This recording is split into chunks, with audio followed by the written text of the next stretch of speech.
Then androgenetic alopecia is the one, as the name suggests, it is caused by uh, hormones, mainly testosterone, and because of genetic factors.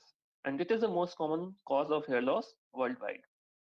Now, it can present in two main patterns. One is called as male pattern baldness or male pattern hair loss, and another one is female pattern hair loss. Why they are called so is because they are found more commonly in the corresponding sex. So 50% of the men present with genetic alopecia, and the pattern would be usually male pattern baldness by the age of 50 years, whereas in females it is a little less prevalent but still very common. So the this is the hormonal factor which we were talking about is basically the testosterone is converted by 5-alpha reductase enzyme into dihydrotestosterone. This dihydrotestosterone has direct action on the hair follicles. It leads to miniaturization of hair follicles. That is, the hair which were completely thick, they will turn into they will turn thinner. The diameter will come down. They will not grow as long because the because the duration of anagen also comes down. And gradually, what happens is these hair become small and small. They go on miniaturizing, and later on, the hair may not come back at all. So this is how androgenetic alopecia is caused.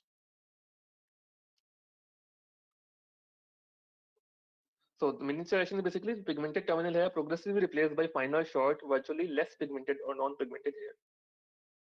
So male pattern baldness uh, is basically it starts in the frontoparietal area, as you can see here. This frontoparietal area, this area, it starts usually here. See, uh, now there are 7 grades of male pattern baldness from 1 to 7, and this particular grading is called as Norwood-Hamilton scale.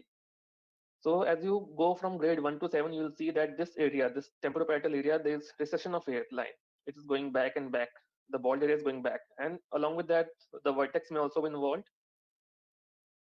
So this is how you grade it. And similarly for females, you have another scale where which is called as Ludwig scale, and it it basically divides female pattern baldness into 3 grades. So in grade 1, what you are saying is basically the parting line. This parting line, it becomes wider. The picture is not very clear, but this becomes wider because of loss of hair. And as you go from grade 1 to 3, this whole area may gradually turn bald in grade 3. So this is the picture of androgenetic alopecia. See, you can see that the hair lost here. Even this area is there's less hair. So this frontoparietal recession and this vertex area is losing the hair. Where here it is relatively preserved. In female pattern baldness, see this is the parting line. Here usually it starts here, but as you see, this patient falls somewhere between somewhere in she is in grade 2, specifically in grade 2. So the first line treatment modality of androgenetic alopecia, whether it is a male pattern baldness or female pattern baldness, is minoxidil. So minoxidil is available in the market in 3 strengths: 2%, 5%, and 10%. So 2% is the one which was initially FDA approved for female pattern baldness, but now 5% foam, not solution. 5% foam has also been approved in 2014 by the US FDA. Whereas for males, the only one that is approved is 5% solution as well as foam.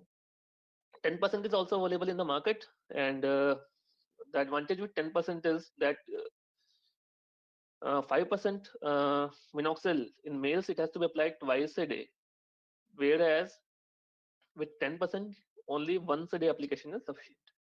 Otherwise, 10% is not FDA approved.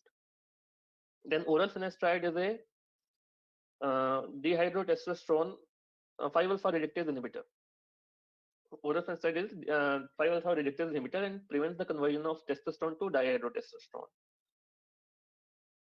Then, when all these options are exhausted, the patient may need to, even cover his bald area with a wig, or he may have to go for hair weaving if he doesn't want anything surgical. Otherwise, the best and permanent solution is hair transplant.